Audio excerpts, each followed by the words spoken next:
is an Unspoiled Network podcast. This is Spoil Me, covering Veronica Mars, Season 1, Episode 15, Ruskie Business. I did a live watch on this episode, which you can check out on the Facebook page. This was a bummer. I'm sorry, I'm just realizing that Charissa, you asked me to say Charissa and not Charissa because the H is silent. Thank you, Charissa, for commissioning this. Welcome to Spoil Me.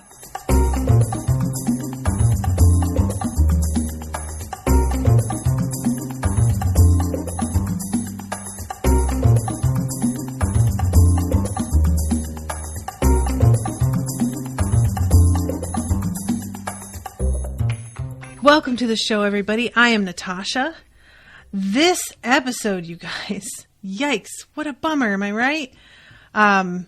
It's funny because it starts off with Veronica being like, I really need something to take my mind off love because I don't want to care about love and I want love to not be real. And then she gets exactly what she asked for, and it's very sad. This is a huge... it really is just a giant question mark for me because I know that what I think I'm supposed to be getting is that his mother is definitely dead. And we're talking about Logan now, shifting gears real quickly. But I don't buy it still. I think she's alive. It just, okay, you want to know what it is? It's not even really necessarily that I think that she's alive. It's that we haven't been given a good enough explanation for how his stepsister, got a hold of mom's credit cards and all of that. And maybe we will get one, and that will cause me to change my mind. But from where I'm sitting right now, it just kind of feels like the likelihood of her having gotten her hands on those cards before anybody else got there, like, didn't he say that they weren't in her wallet when she jumped? That they were gone? So because the sister wasn't even in the country yet, or maybe she was and pushed the mom, which would be really something. I don't know, the sequence of events here doesn't make sense to me. And I wish that Veronica had asked more questions, although understandably she's a little distracted by a Logan who just dissolves into a puddle as soon as his stepsister walks away. But I do wish that she had followed up and just been like, okay, wait, so lay this out for me. How exactly did this happen? So I just wanted to get that out of the way right off the bat because I am unwilling to let go of this storyline. I really want more closure than what we've gotten here. And I also like the fact that this whole thing has led Veronica and Logan back into this sort of like weird friendship zone that's not easily defined. Friendship feels too strong a word, but they're allied, at least. They're on the same side temporarily. And I like to see two characters that have their own baggage, but are both like smart people that I want to see them allied with each other because I feel like it would be good for both of them. So I think that's another part of me not wanting to let go of this storyline. So he pats her on the shoulder and is like, thank you for helping me out with this, and walks away. And Duncan says something to Veronica about it. He's just like, wow, did he just ask you to the dance or what? Because it's like the most friendly that he has been towards her in a while. Duncan, by the way, is in charge of setting up this dance because he is like student council president, which I had completely forgotten that was his thing. He does an amazing job, I guess, because this is an awesome looking dance and I want to go to it. There is a weirdness between the two of them when he's like, she says, I've been pining away for that special boy to call. And he says, you never know, before he walks away. And I'm just like, there's it's just so awkward. It's just awkward between the two of them. Awkwardness between exes is the worst, but there's nothing quite like the awkwardness you get when you are at school or working with the person that is your ex. Like, and they're trying to be cool with each other, and it's like better than it was at the start of this series, but you know. We also have her friend Meg, who walks up, and this is Meg, who is the good girl that was being framed up for being like, what was it, a 38 or something like this in that like how much of a slut are you quiz. And she has a text from a secret admirer that, what is it that it says? I'm looking. I think you're cool, from a phone number. It's not even like it's a blocked. It's from a phone number. Girl, do you know how fucking easy it is nowadays to like, and I know nowadays is not those days, but nowadays you just type that number up in your fucking Google and you just figure out whose number it is in like 2 seconds. And I find it crazy that she's like, I need you to figure out who my secret admirer is. But she doesn't just give Veronica the number that the text came from and have Veronica call the number. Guys, is this just me? The number's at the top of the screen when she gets the text message. Anyone? Bueller? Does that seem like the most common sense thing? Am I like, and especially now that we know that it's Duncan, Veronica would know that number the second she saw it. She's an investigator. She like does this as a job. This should have been the first thing that she asked, was what number did the text come from? All right. I'm just going to say it right here. This subplot's bullshit. It doesn't make any sense that she handled it the way that she did. They just needed it to be this long drawn out thing. But until she found out that, oh my God, it's Duncan and he's my ex and I'm conflicted, but I'm going to be nice to my friend because she deserves happiness too, but I'm still heartbroken and I'm going to walk away, because they just needed to have that moment. And they had her handle this whole thing like a fucking moron. I hate that. That's my number one pet peeve, is when they writers have a character behave totally out of character because they need a certain plot point to work. Nope. Fail. Bad one on this episode. So I'm going to choose to pretty much ignore that whole thing because I hate it. And we're going to move on to what's going on with Logan and his mom and the mysterious Russian woman. So Russian woman comes in here. I am immediately like, antennas up. Something's wrong here. Like, no way do I buy that she's looking for her long lost purchaser. And yes, I'm saying that because she says that it's like a mail order bride thing, but it's rather than mail order, it's on the internet. She freely says that like he had a picture online, but when she saw him, he looked totally different. She got cold feet before the wedding and left him, and now she claims she's realized the error of her ways and she wants to go back to him. I maybe have watched too many movies and shows where there has been a setup involving a woman who seems to be really like desperate and sad, looking for somebody who actually turned out to be like working with the mob. But that was my first thought, was like, she's after somebody for another reason. Like they owe her money, or he owes people she works for money. Something is going on. And to be honest, it wound up being like more serious even than what I had thought. But yeah, this whole thing is, it turns out, a huge setup that the dude she's looking for has gone to the witness protection program because he turned state's witness against her two brothers, I believe they are, and sent them to prison. Or at least maybe they're not related to her, but they're the sons of somebody, and they got sent to prison. So this dude is on witness protection, and Veronica, in an effort to do something that is a much more uplifting kind of job than what she usually gets, kind of goes against her father's wishes in pursuing the case. He's sort of ready to wrap it up after the first $75 fee for the usual quick online check. But when this woman is totally willing to pay the $250 an hour fee, or is it $250 a day? It's probably a day.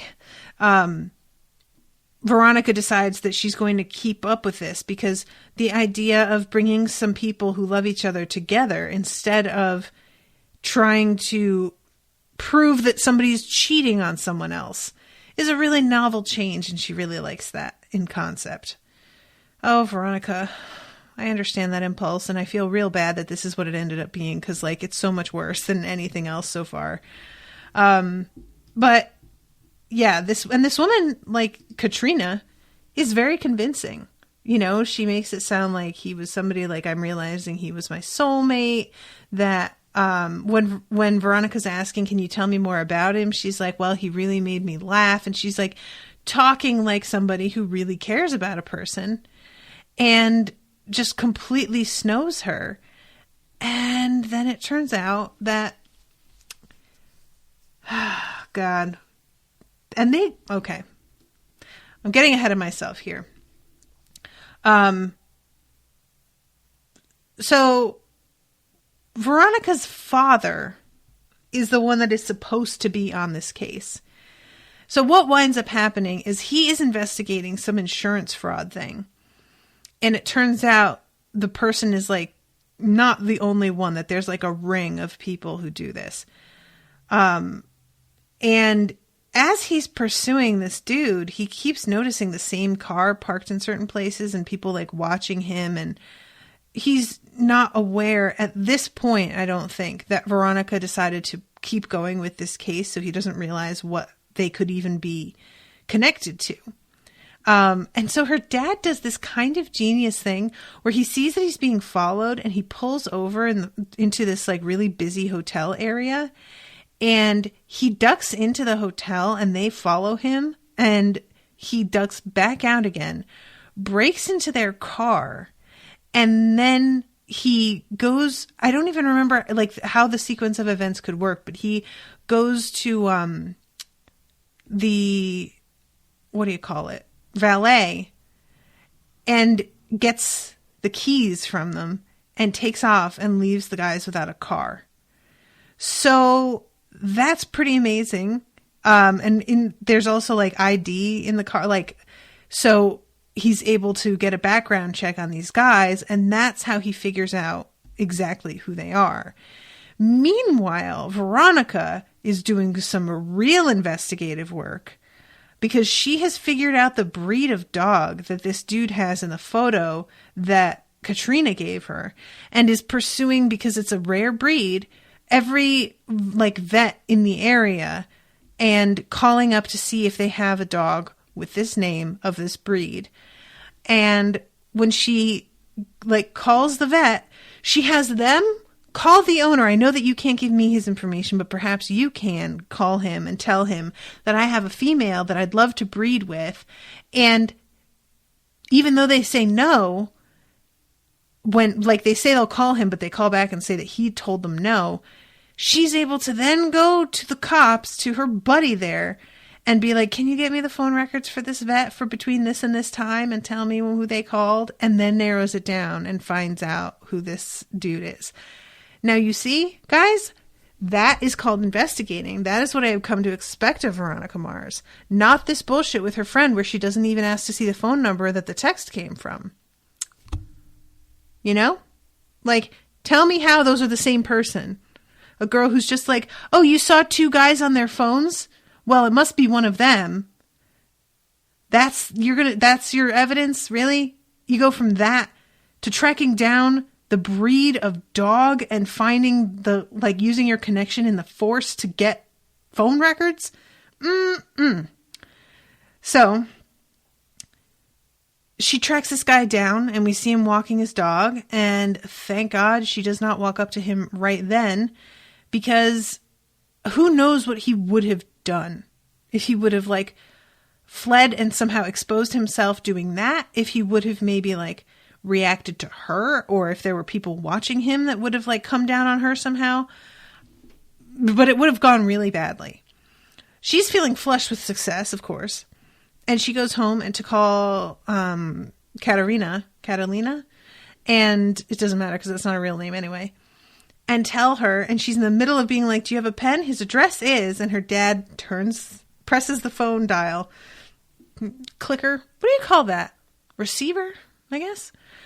And hangs up the call on her and then informs her of who this woman actually is and who she works for and what they're actually aiming to do. And then we see the sequence of these two mobsters that pull up outside of a house and start to head inside with their weapons drawn. And they pass by a family photo that we recognize from an earlier scene where they were having a party in an empty showroom house. And we realize that this is not the real address. I didn't think it was anyway, but then there was a part of me that wondered if it wasn't the real address and they were going to, like, just have the cops there waiting. But yeah, these guys come in and they pull their guns on Keith, who has his face in the fridge. And it kills me a little bit because rather than just shoot him, they're like, "Do svidaniya." And I'm like, thank God that they didn't just shoot him, because that's what proper assassins would do. They'd come in, they would see the guy, and they'd take him out. But instead, these dudes have to be dramatic about it. And this affords the cops the opportunity to jump out and get them to put their hands up and everything. But if they had just acted the way that a proper assassin would act, then Keith would be dead. And I feel like the cops really could have moved on this a little sooner than they did. But, okay, that's fine. But yeah, all's well that ends well there. That's something at least. Like, it's a shame that all of this winds up the way that it does, because Veronica was hoping to do something, like, good for the world. But, you know, you can't have it every way. So, all right, let's talk about the stakeout that Logan does at the hotel. She and Logan are meeting at the hotel where a transaction was transacted. At the location of a transaction that registered on the credit card that's in use. A $1,200 charge. And they're looking at all of the different rooms that they have available for the honeymoons. And it's really, like, amazing how this tiny part of the front desk clerk at this hotel turned into something kind of, like, rich and amazing. But this dude was not ready for Veronica, and he's kind of a dick. And I love that she gets to be a really uptight, like, bridezilla, I guess, with him, because I feel like he deserves it. You know, like, I am not a fan of making service people's lives miserable unless they're this kind of service person in which they behave as if waiting on people is beneath them, and that every time anyone asks for anything, you're putting them out. That kind of shit, I can't stand it. So her being the way that she is in this scene with this particular guy is delightful to me, and I love it. And I love that she's wearing this turtleneck with a friggin' blazer, like, the whole thing. So they figure out which suite it probably is because it's $1,200 a night. But they wanted to go up and see it, and this dude will not let them upstairs. So Logan, who is trying to be cool but not doing super well, finally, he's just like, all right, you know what? I'm just going to camp down here in the lobby until she fucking walks out those doors. And we see him later, still sitting there. It's been hours, and he hasn't left, I bet, to go to the bathroom or to get anything to eat or anything. I'm sure he hasn't shifted from that spot. And the front desk guy comes up to him and is like, this is only for hotel guests. And he whips out his credit card and is like, fine, then get me a room. Who cares? Like, again, Logan can be a dick, but this person kind of deserves it because I can't stand him.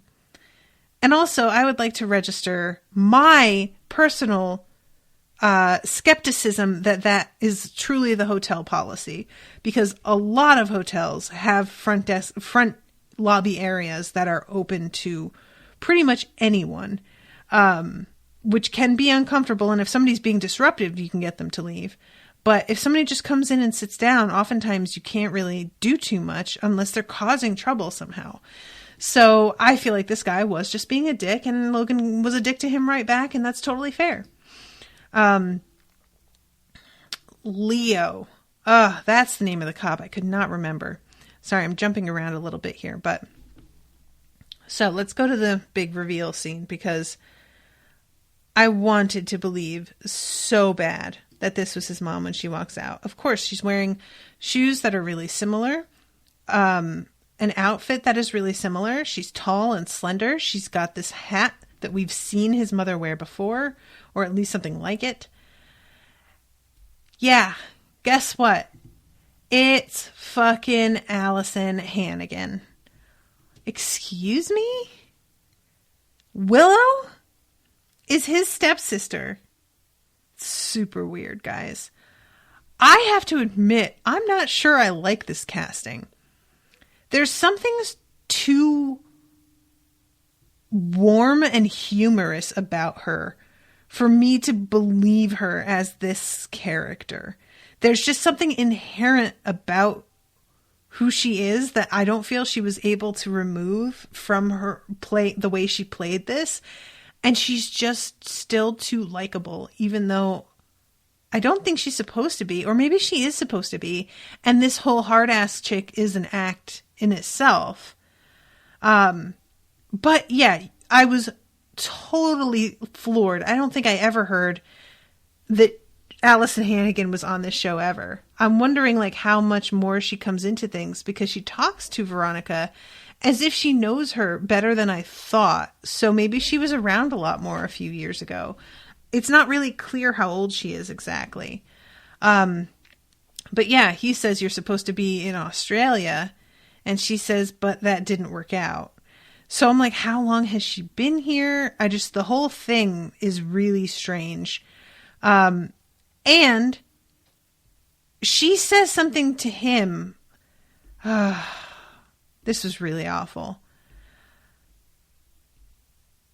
She says something to him about, are you going to tell another story? Like the cigarette burns and the broken noses, the things that you used to try and tell me about your dad.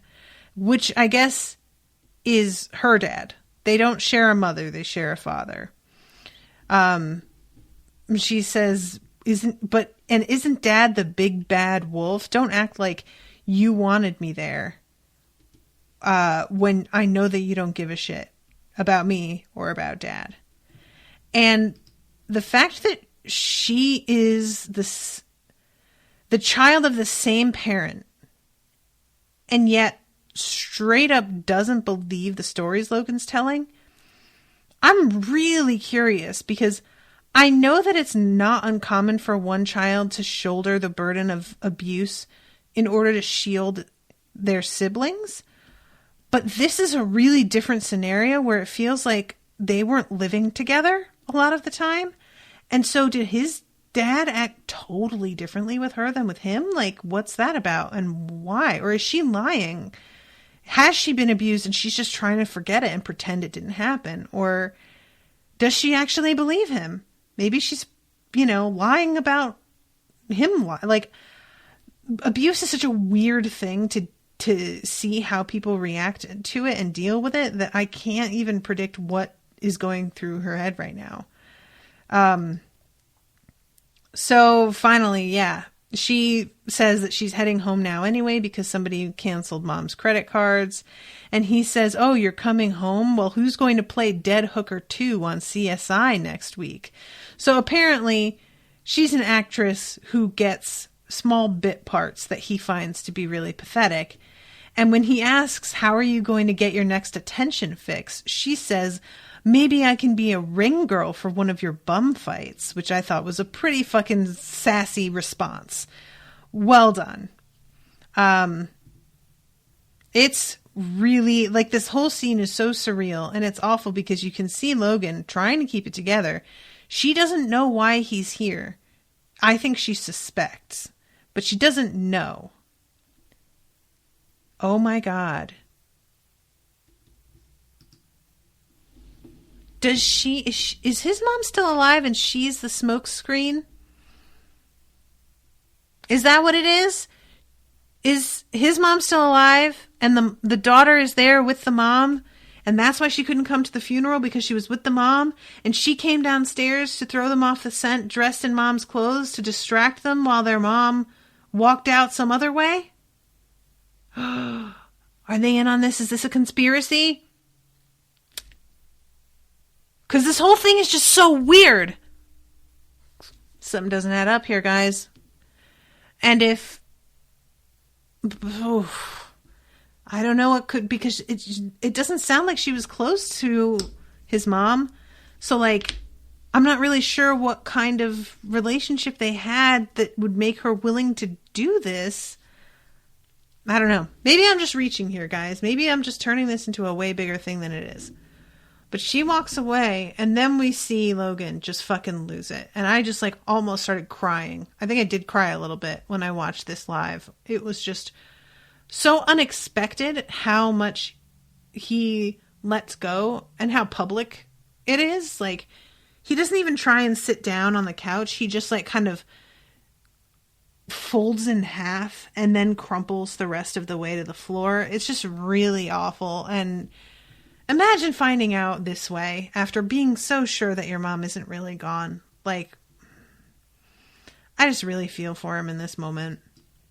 That was pretty good acting too, man, because it just, like, the way that it just, he collapses, you know? So later on, when he goes to the party, the Eclipse of the Heart dance, he is wearing the risky business outfit, which is a white button-up shirt over underwear and tube socks. And he's just running around wasted at this party in his underwear. Dude. But yeah, it's a bad scene. And his stepsister comes to pick him up. And even though they, like, bicker back and forth a lot, she's going to take him home and she's going to take care of him as best she can. And it's a weird sort of relationship they have. So, I just want to believe his mom is still alive, though. Mostly because I feel like he deserves a break. I just don't like to think of him being under the sole care of his dad at this point. Like, his dad is just such a garbage person. So let's talk about the dance, because Veronica has tried unsuccessfully throughout this episode to figure out who it was that sent the text. And finally Meg comes over and is like, all right, you're going to the dance with me, and here's the outfit we're going to put on you. And it's this teeny tiny Madonna-esque, like, what do you call it? Tulle black skirt with, like, this big wide belt and a sort of bustier top. It's an amazing outfit. She looks fantastic, and her hair is awesome. And it makes me so mad that she looks this good in this outfit. Nobody should be able to pull this off in a legit way, and yet she can. And I just find that disgusting. And screw you, Kristen Bell. Who pulls off crimped hair? And meanwhile, Meg is wearing the Sweet 16, or no, the Pretty in Pink dress that is, I think, like, the most notorious dress in movie history, because I think we can all agree that the amazing A-line 60s pink strapless dress that she had to begin with was utter perfection, and the horrifying shapeless sheath dress with a weird collar that she turned it into is one of the most hideous things ever to grace a screen anywhere. Worst thing. And we're supposed to be so impressed that she made that. Nope. It was trash. We all know it was trash. We knew it in the 80s when that was supposed to be when it was fashionable, and it was still trash. So, Meg, I admire you having your commitment to this bit and wanting to do the 80s things, like, sincerely. But I am sorry that this is what you decided to go with, because I feel like it's awful and you deserve better. So, I'm just going to go with that. Meanwhile, they get to the dance, and, like, Meg has sort of given up on figuring out who this guy is. But when they get there, Veronica has, like, just gotten a fax 5 minutes earlier saying like, with the drawing of who it was. And so she knows that it's Duncan, and she has a choice now on whether or not she's going to, like, it's not that her friend, like, Meg would never miss out on Duncan if Veronica didn't say anything. Duncan knows who Meg is, and he's the one who's been, like, pursuing her. So he's going to come up to her anyway.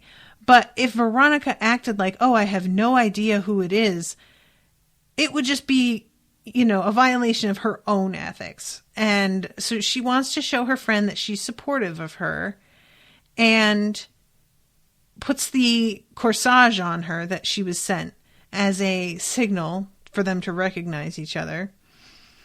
And she walks away as Duncan walks up to her and takes her hand and takes her out onto the dance floor. Duncan in a pretty sick-ass ducky costume. I have to admit. The theme here, I wonder if he knew what she was wearing and he did that on purpose, because it's pretty good stuff. I really admire Veronica trying to be cool about this, especially in light of the fact that they might be related. You do have to, like, remind yourself of that. I don't want them to be related, because I would like for them to eventually be together, because they do seem to really care about each other. And that's, like, an admirable thing that the show has been able to get across, despite the fact that they haven't spent a ton of time on screen together on this show. We've gotten a lot of flashbacks, but chemistry is a hard thing to do. And I feel like they've really managed to pull something off with the two of them that I actually give a shit about, like, their history and their future as well. And yeah, so Veronica's, like, you know, not trying to be a dick about this. She wants her friend to be happy. She knows that Meg is a good person. Like, she's a good person who cares about her friends, who is mature, who is goal-oriented and focused. And that is a lot of what Duncan is as well. So they obviously would probably do really well together. And I guess Veronica knows that. So yeah, she, you know, tries to move on with this and be cool. And she's in her car in the parking lot crying when our buddy Leo shows up. Now, I'm realizing belatedly, remember y'all how I just did not like this guy right out of the gate? And I stand by that. I am realizing something specific about him. Beyond how weirdly he talks, he just has a strange way of speaking that I find kind of affected and inauthentic. He looks like somebody from my high school that I can't stand. And that's what I've realized, that, like, he looks a lot like this guy. And this guy thinks so much of himself. Like, he is really arrogant. So I think it's a combo of, like, this guy having some mannerisms that I just don't like, but also deeply reminding me of somebody that I find to be, like, just one of the worst collections of, like, shitty high school dude attributes. So yeah, you know, I'm not like, I get the whole little crush that she has on him to a point, but I have to admit that a guy who's old enough to be a cop and, like, have that real job, showing up to take a high school girl to a dance is the squickiest thing, and it's really hard for me to get past. It's very like Pretty Little Liars to me, where we have like these women cast as high school students, and in order to like give them like relationships that aren't involving people at their school, because for plot reasons we can't really have that, we're going to have them like get involved with people from around town who are often way too old for them, and just hope that nobody really notices, because the actresses look old enough that we can forget pretty easily what age these girls are supposed to be. And I feel like that's a little bit what's going on here, is that like, you know, obviously you look at the two of them and they are very age appropriate for each other in life. But in the show, he is supposed to be like an adult man who lives on his own and is a policeman. And she is a high school student who is at the dance with this grown-ass man. It's weird and a little creepy. So I guess what I'm saying is that I'm going to tolerate this little Leo romance, but I'm not a fan, and I don't anticipate shipping them at all. Actually, I kind of actively hope that she finds somebody else that is not him soon. So that's where I'm at with that. So yeah, then they have this weird spot where he's like, she says, "Are you going to kiss me?" And he says, "I was thinking about it." And they start kissing next to the bathrooms in this like spot that is for some reason totally secluded in this show, but would be like the busiest area of the school during a dance. And this is when she gets the call. So throughout this episode, she's been getting weird crank calls. Somebody calling and breathing, or calling and just hanging up. He suggests that she do *69, and she says that she's tried that. Well, when he does it, somebody does pick up, and it turns out that it's a payphone. And the dude's like, "You're calling a payphone. If you're looking for somebody who just called you, though, you must be talking about that blonde lady." And immediately Veronica figures that this is her mom, and asks where the payphone is. He tells her, and she heads right out the door and leaves Leo there after they just had their first kiss, just bails, and it's kind of hilarious, I have to admit. So then we see her pulling up outside this place, the Sagebrush Cantina, and there is a woman slumped at the bar, clearly drunk, in the middle of the day. And Veronica walks up to her, and it's her mom. And her mom kind of panics at the fact that Veronica is there and is saying, no, you have to go. They can't see me with you. They'll hurt you. And Veronica's trying to say, "I know who it is. I know who was blackmailing you. You're safe now." To which I just wanted to be like, what are you talking about, Veronica? You don't have proof of anything. You don't know why they were doing it. She just figuring out who you think is behind it doesn't make her safe. It doesn't make any sense to me, the way that she handles this and the way that she talks to her mom. Like, apparently she's had to drive a bit of a ways, so you'd think that she would have thought this through on the drive there.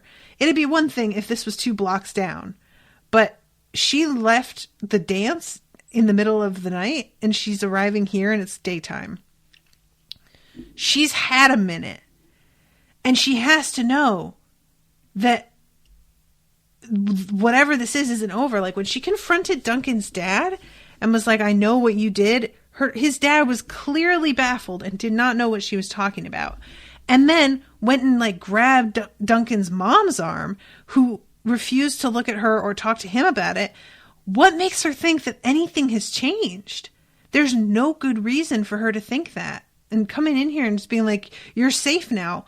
Says who? Why? Why do you think that? There's so much in this episode about the way Veronica's acting that doesn't make sense to me. And when she finally fucking stops and looks around, there's like 3 real sketchy looking dudes all staring her down, clearly like set to watch this lady. And Veronica starts realizing that maybe she's in a little bit over her head here. And this is when I start to think, is this a setup? Is this like, was she being crank called from this place on purpose so that she would walk right into a trap?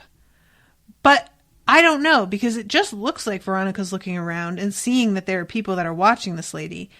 But it could be that she's just sort of projecting the fact that she's now paranoid onto random men in the bar who are just there for a drink and have nothing to do with this woman at all. It could be, you know, like the Sopranos finale sort of syndrome, where you just start to see enemies all over the place. So that's the end of the episode. And I'm just really I'm really frustrated with Veronica. I don't get why she's making the choices she's making here, why she wouldn't be more careful about it, why she would tell her mother that she's safe. Like that's a really big thing to say to a person who's on the run. You're safe now. You're making a promise in a way. And for her to just blurt that out when she has no evidence whatsoever of that being true, it just feels really like shaky to me.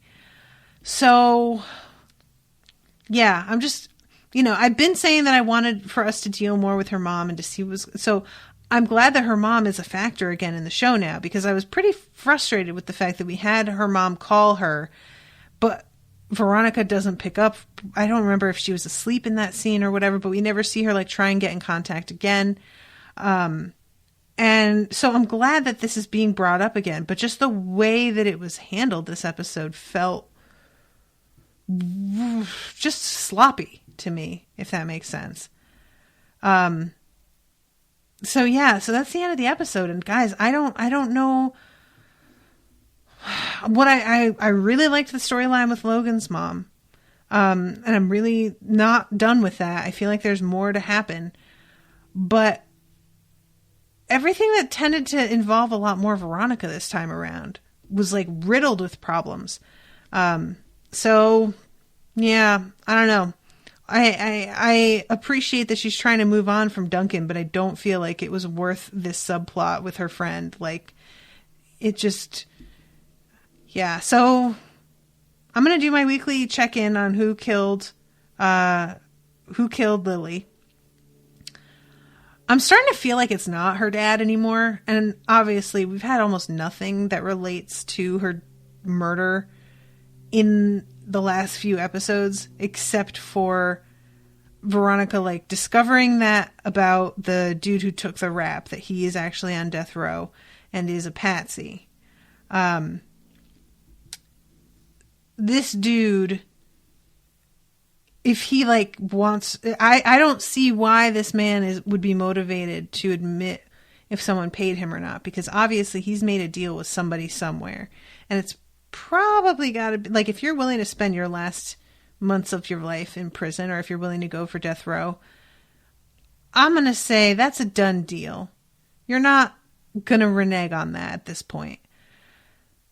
So I have to think, is his father somebody who's capable of being like, oh yeah, you're dying of cancer anyway, here's money for your family if you'll just take this rap. He doesn't seem like the kind of guy on the surface. He seems pretty sensitive and more like cut up about his daughter's death than his wife seems to be. However, we know how that goes. So I'm not sure where this feeling is coming from, that maybe it isn't him after all. And I don't have any other suspects at this point. There hasn't been enough of anything going on in that department. So I guess, for lack of a better suspect, I'm going to stick with Duncan's dad. Oh my God. But what if it was Logan's dad? That like little like Freudian slip there just really like fucked me up. Because I could see Lily, like, she is a wild person who I could totally see her like weirdly getting involved with Logan's dad. But she's so close to Logan, she has to know how he's being abused. So there's no way that she's gonna hook up with the guy if she knows that, right? I don't know. Yeah, that's all I've got. Man, this episode, I've only done a 45-minute podcast, but I feel like I've covered everything.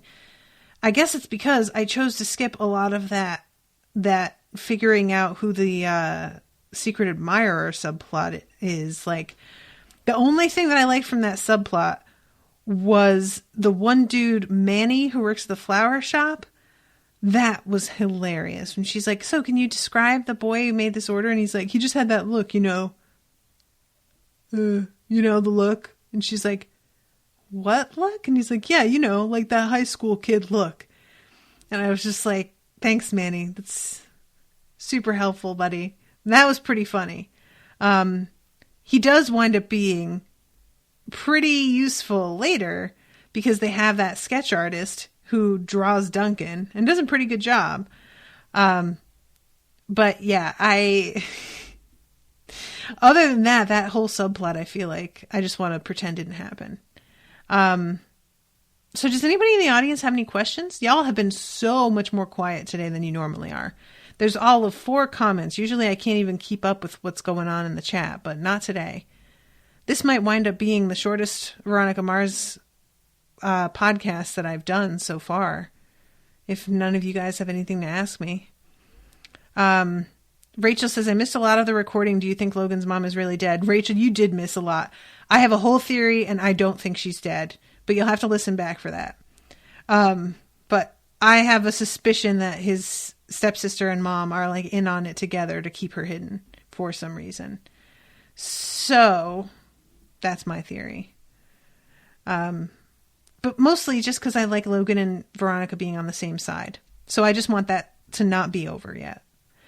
What do you think is going to happen with Veronica's mom? I don't know, because this is a weird situation. Like, if it is what it looks like and there are people watching her while she's just drinking in a bar, I can't imagine what's going... Like, is she in witness protection? Is that what's happening with her?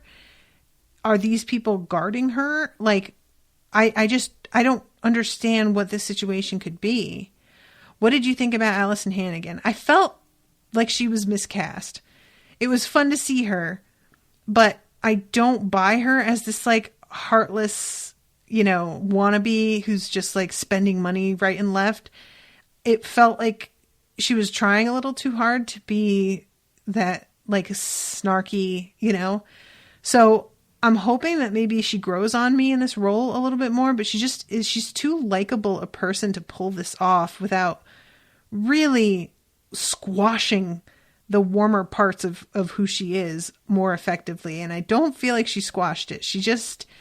It felt like she was sort of laughing through it. And I'm not sure, maybe that's part of it too. Cause I wasn't a huge fan of the kid who plays Logan's acting at the beginning either.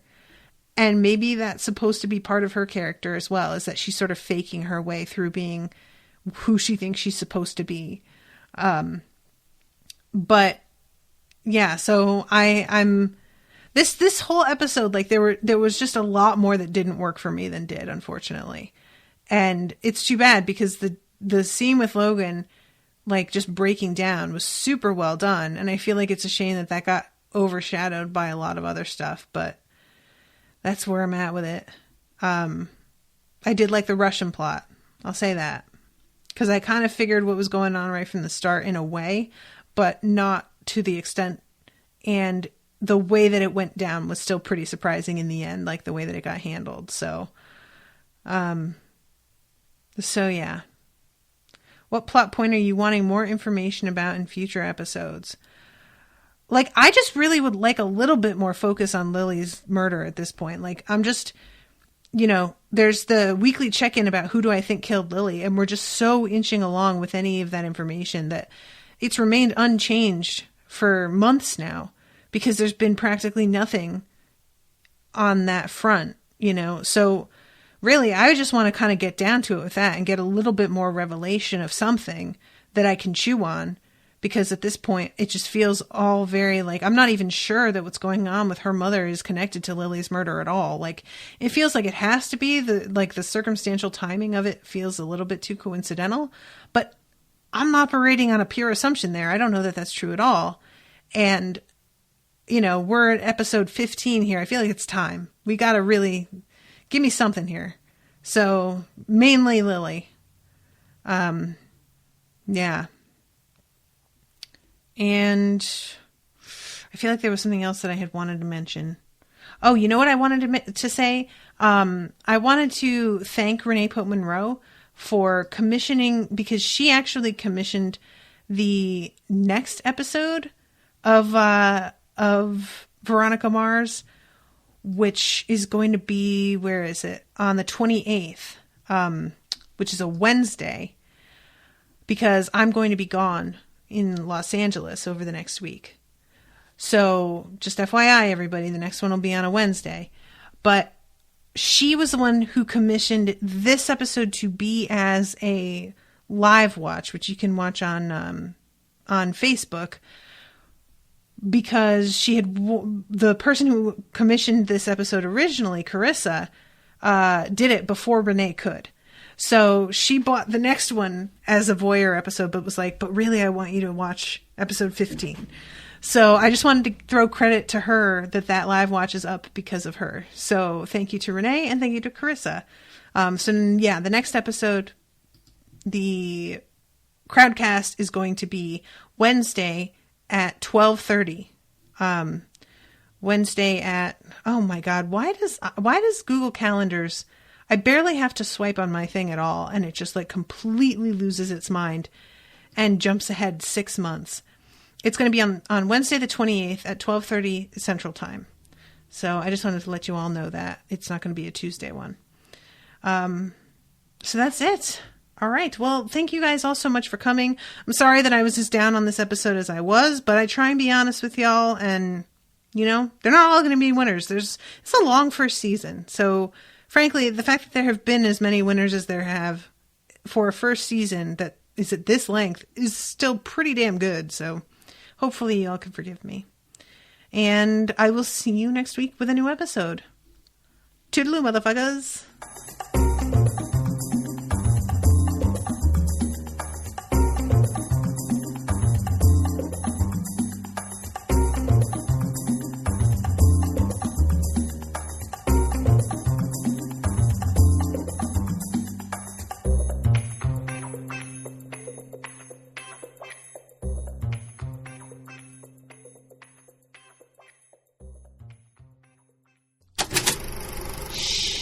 That was an Unspoiled Network podcast.